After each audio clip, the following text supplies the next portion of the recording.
Yes, next definition जो हमें करना है वो है आपकी एक्शनेबल क्लेम, है ना। एक्शनेबल क्लेम के टफ होने का कोई भी कारण नहीं है, हाँ, पर इसके टफ लगने के बहुत सारे कारण हैं, है ना।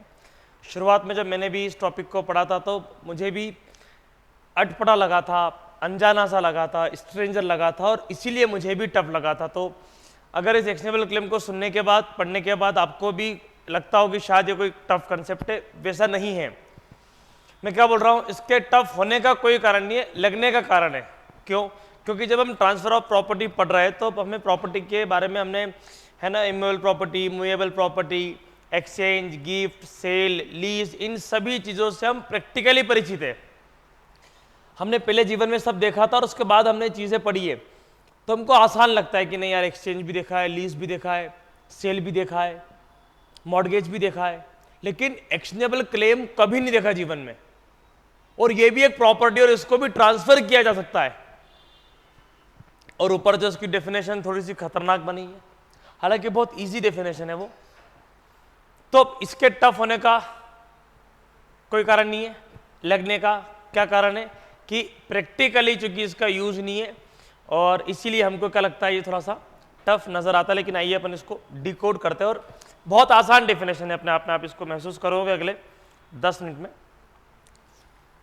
Means a claim to any debt other than debt secured by mortgage of immovable property, hypothecation pledge movable property, or to any beneficial interest in movable property not in the possession। यहाँ पर definition समाप्त हो जाती है ना। दो चीज की बात कर रहा है, आप इतना ध्यान रखिए बस।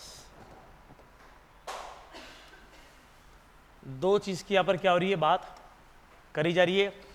एक डेट की बात करी जा रही है। डेट दो प्रकार के होते हैं, है ना, सिक्योर और अनसिक्योर्ड, सिक्योर्ड और अनसिक्योर्ड, और एक movable property not in possession.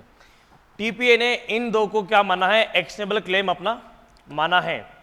ठीक है, पहले इस पॉइंट को समझते फिर इस पॉइंट को समझते। तो जब भी आपके दिमाग में आए कि एक्शनेबल क्लेम क्या है, तो आपके दिमाग में क्या आना चाहिए कि भैया दो चीज, अलग अलग दो चीजें, और दोनों ही एक्शनेबल क्लेम है, टू डिफरेंट थिंग्स है ना, एक ये है और एक ये है। तो आपको कभी भी एक्शनेबल क्लेम की परिभाषा एक तरफ से याद नहीं होगी, दोनों पॉइंट्स को इंडिविजुअली आपको पढ़ना और याद करना पड़ेगा। क्लियर? सिक्योर हम किसी चीज को किन किन तरीकों से करते हैं इसके बारे में यहां पर भैया बता दिया गया है। Other than debt secured by mortgage, है ना, क्योंकि इमूवेबल प्रॉपर्टी का मॉर्गेज होता है और जो मूवेबल होती है उसका हाइपोथिकेशन या प्लेज उसका किया जाता है ना। तो सिक्योर्ड में अगर आप इमूवेबल प्रॉपर्टी को करेंगे तो आप मॉर्गेज से करेंगे, और अगर आप मूवेबल प्रॉपर्टी को करेंगे तो आप प्लेज या हाइपोथिकेशन से करेंगे। प्लेज मतलब सामान को गिरवी रखना, और हाइपोथिकेशन मतलब जो हम गाड़ियां परचेज करते हैं, हम टू व्हीलर परचेज करते हैं, बैंक से लोन लेते हैं। तो नियम क्या है, नियम उन्होंने गाड़ी के अगेंस्ट ही हमें लोन दिया है, लेकिन गाड़ी हमको फिर भी चलाने को दे देते हैं, लेकिन गाड़ी सिक्योर किसके पास है, उनके पास है। तो यही डिफरेंस है। एक सिक्योरिटी ऐसी होती है मूवेबल की जिसमें सामान उसके पास होता है, जिसमें गाड़ी उनके पास होती है ना। तो ये क्या है आपका, ये प्लेज है कि मैंने 20,000 लिए और अपनी गाड़ी बाइक उनको दे दी।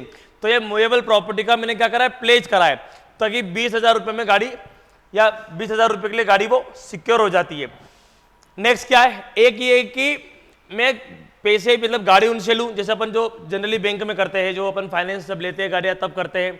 क्या करते हैं हम ये करते हैं कि हम गाड़ी लोन पे लेते हैं, गाड़ी को उठाने का उनका अधिकार रहता है जब तक हम गाड़ी की सारी किस्तें न चुका दे, उसको क्या बोलते हैं, हाइपोथिकेशन। और आप जब देखोगे तो आप जब आप गाड़ी परचेस करोगे तो वहां पर वो आपको बोलते भी है कि सर 700 रुपये या 1000 रुपये हाइपोथिकेशन चार्जेस भी लगेगा, मतलब ये जो एग्रीमेंट होता है इसका अलग से वो चार्ज भी आपसे लेते हैं। तो ये क्या है भैया, ये सिक्योर्ड है। इनकी बात यहां पर करी नहीं जा रही है, यहां पर किन की बात की जा रही है, केवल अनसिक्योर्ड की। इन्हीं को क्या बोला है, एक्शनेबल क्लेम। तो ये एक्शनेबल क्लेम नंबर 1 हो गया, और ये आपका एक्शनेबल क्लेम नंबर 2 हो गया।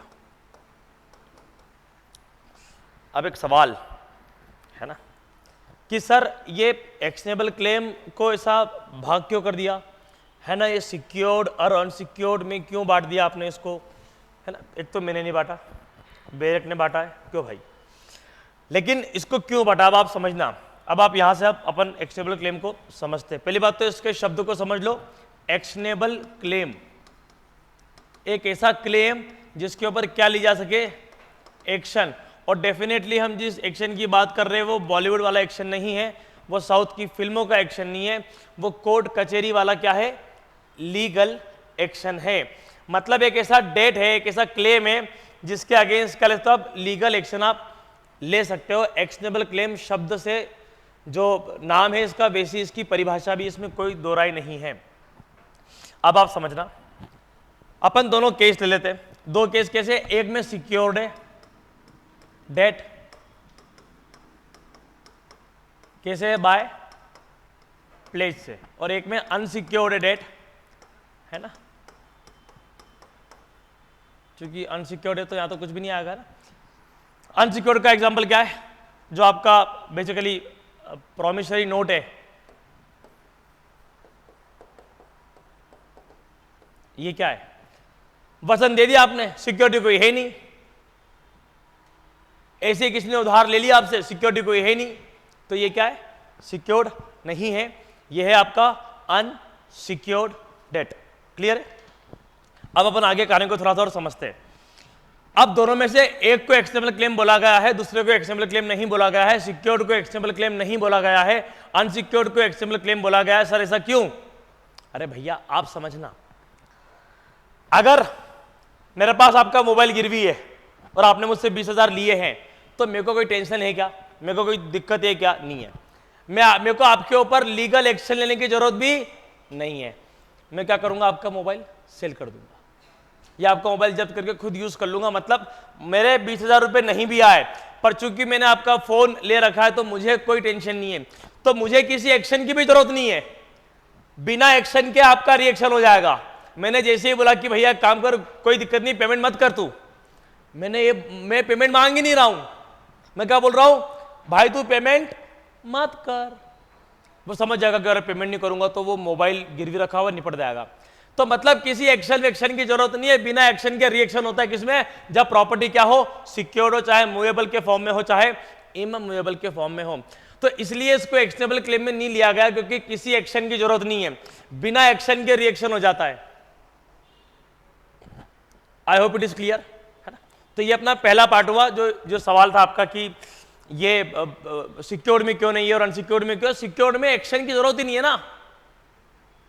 अगर सिक्योरिटी ली है तो सिक्योरिटी आपने ली ही इसीलिए कि कोर्ट कचहरी ना करना पड़े। अगर सिक्योरिटी लेने के बाद भी कोर्ट कचहरी करना पड़े तो काय की सिक्योरिटी फिर, है ना। कुछ कोर्ट कचहरी वगैरह होती है पर वो दूसरी चीज के लिए होती है, उसमें रिस्क फैक्टर इन्वॉल्व नहीं है। वापस आ जाइए इस पे आप, है ना, एक्शनेबल क्लेम पे। तो अनसिक्योर्ड में क्यों होता है, क्योंकि अनसिक्योर्ड में क्या है, जैसे आपने राशन की दुकान से सामान खरीदा और आपने उधार में 10,000 रुपए का राशन खरीद लिया। आपने बोला भैया मैं आपको पेमेंट करता हूं आराम से, है ना। अब उस व्यक्ति का आपके ऊपर क्या है, एक्शनेबल क्लेम का राइट है कि वो 10,000 रुपए के लिए आपके ऊपर क्या कर सकता है, केस कर सकता है ना। आपका कोई भी उधारी हो या आपकी कोई भी लायबिलिटी हो, जैसे मान लो आपने कोई इंस्टीट्यूट ज्वाइन करा, उनकी फीस का इंस्टॉलमेंट आपने एक चूक गए, तो उनका आपके ऊपर क्या है, सिक्योरिटी तो है नहीं उनके पास, उनका आपके ऊपर है एक्शनेबल क्लेम। मतलब अपनी उधारी को वापस लेने का जो आपका लीगल अधिकार है वो क्या आपका एक्शनेबल क्लेम। और सबसे बड़ी बात कि वो सिक्योर्ड नहीं है। अगर सिक्योर होता तो कोई दिक्कत ही नहीं होती, वो अनसिक्योर्ड है और मेरे पास एकमात्र चारा है कोर्ट की शरण लेना, एक्शनेबल क्लेम। मुझे एक्शन लेना ही पड़ेगा, मेरा वो क्लेम उसी के थ्रू क्लियर होगा। तो इसका मतलब जो सिक्योर्ड है उसमें किसी एक्शन की जरूरत नहीं है ना, किसी क्लेम करने की जरूरत नहीं है, वो अगला क्लेम करता है, अगला डरता है। जो अनसिक्योर्ड है उसमें जो व्यक्ति पैसा देता है वो डरता है। ऐसा कहा जाता है कि ये ना पैसा मांगने वाला तो एक ही बार मांगता है पर देने वाला 1000 बार मांगता है। भाई पेमेंट कर दे यार, भाई पेमेंट कर दे यार, भाई डेट आ गई यार, भाई कर दे यार, है ना। तो देने वाला एक बार मांगता है, लेकिन जो लेने वाला एक बार मांगता है पर देने वाला कई बार बेचारा पैसे मांग लेता है।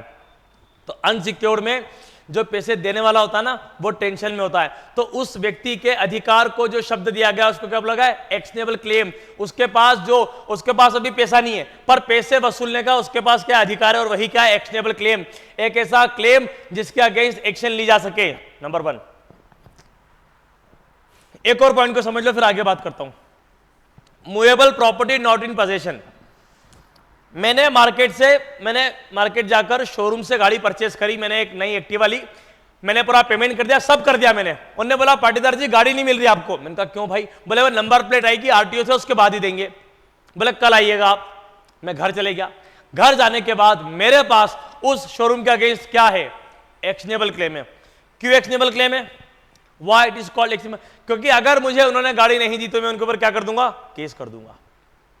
मूवेबल, देखो समझना आप, जैसे मान लो किसी ने, आपने अमेजॉन पे ऑर्डर करा, आपने अमेजॉन पे मोबाइल परचेस करने का ऑर्डर करा, जैसे ही आपने पेमेंट कर दिया, अब आपका अमेजॉन पे क्या आ गया? Actionable claim. क्योंकि उनके पास क्या है? आपकी मूवेबल प्रॉपर्टी है किसकी? वो लगभग वो आपकी हो चुकी है।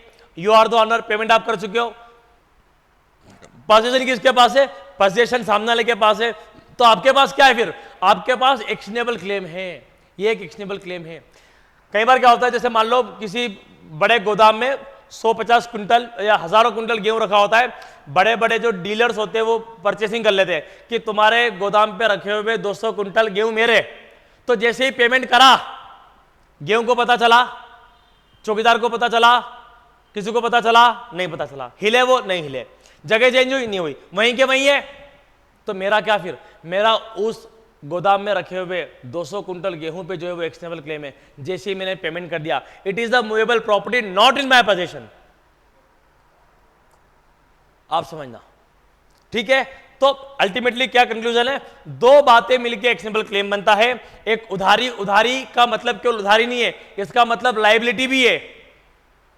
अगर आपने किसी डॉक्टर से इलाज करा लिया और उसकी फीस नहीं दी तो उसका आपके ऊपर 500 रुपए का एक्शनेबल क्लेम है।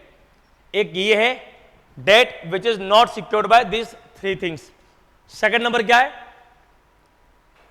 Movable property not in your possession. उसके ऊपर भी अरे आपके पास क्या है? आपके पास एक्शनेबल क्लेम ही है ना। आप समझना, यहां तक तो समझ में फिर भी आ जाता है। कहानी इसके आगे की है कि सर ये ट्रांसफर होता है, ये देते तो सर ये, और उसमें कंसिडरेशन की रिक्वायरमेंट है, whether it is mandatory to have. जगह जगह कंसिडरेशन क्या है? जरूरी है।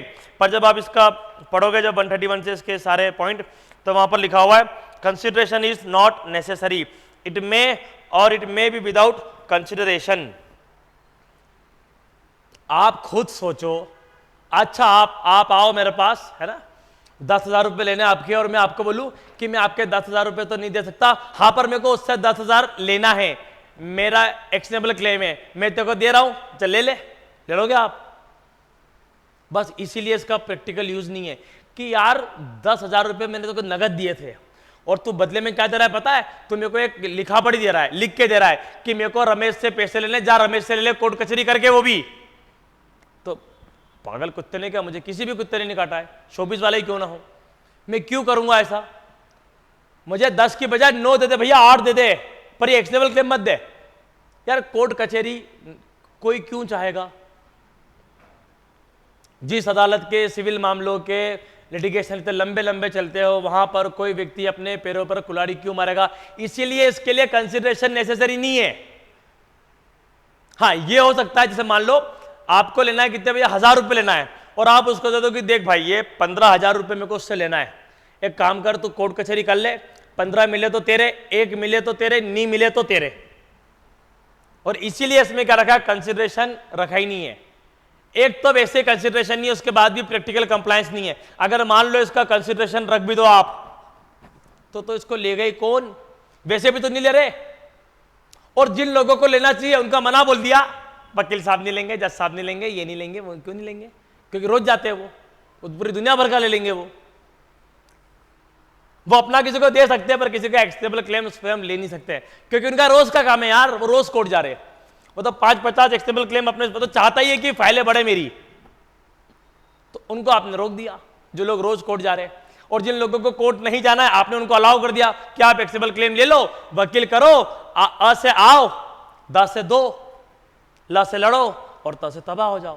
अ दा ल त, जिसके फुल फॉर्म के नाम पे ऐसी चीज है, ऐसा कहा जाता है, ऐसा बताया जाता है, जिसके पेंडिंग लिटिगेशन के ऊपर टॉन्ट मारा जाता है ना, इतनी सारी बातें हैं वहां पर। एक्शनेबल क्लेम जैसे कंसेप्ट को एनएस को तो हटा ही देना चाहिए, क्योंकि जबरदस्ती क्लेम बढ़ रहे, लिटिगेशन बढ़ेंगे। तो आपने समझा एक्शनेबल क्लेम क्या है? एक्शनेबल क्लेम आपका किसी के ऊपर राइट और आप ट्रांसफर कर रहे हो तो कौन लेगा? कोई नहीं लेगा। बस इसीलिए मैंने कहा था ना, एक्शनेबल क्लेम टफ नहीं है। इसके टफ होने का कारण नहीं है, टफ लगने का कारण यह है क्योंकि इसमें ऐसी चीजें हैं जो प्रैक्टिकली होती नहीं है, हमको देखने को मिलती नहीं है, और हमको लगता है टफ कंसेप्ट। क्या का टफ कंसेप्ट? सिंपल सी तो बात है कि आपका चाहे उधारी का पैसा हो, चाहे लोन का पैसा हो, किसी भी प्रकार का कोई भी पैसा है जो सिक्योर्ड नहीं है, तो आपके पास क्या है? आपके पास एक्शन लेने का अधिकार है। आप वो किसी को ट्रांसफर कर सकते हो, डेट्स इट, कि मेरे बजाय तू लड़ना जा, आप फ्री हो गए। अब ऐसा कोई होता है क्या? कोई करता है क्या? बस इसलिए तो प्रैक्टिकल नहीं है। एक और क्या है? मूवेबल प्रॉपर्टी आपके पोजीशन में नहीं है, तो आपके पास क्या? आपके पास क्या है फिर? आपके पास है right to sue and get relief, एक्सेबल क्लेम, जिसको हम यहां पर बोल रहे हैं। तो ये इतनी सी बात है एक्सेबल क्लेम की। नेक्स्ट और भी चीजें इसके अंदर बाकी की, हम इसको कंटिन्यू पढ़ते हैं।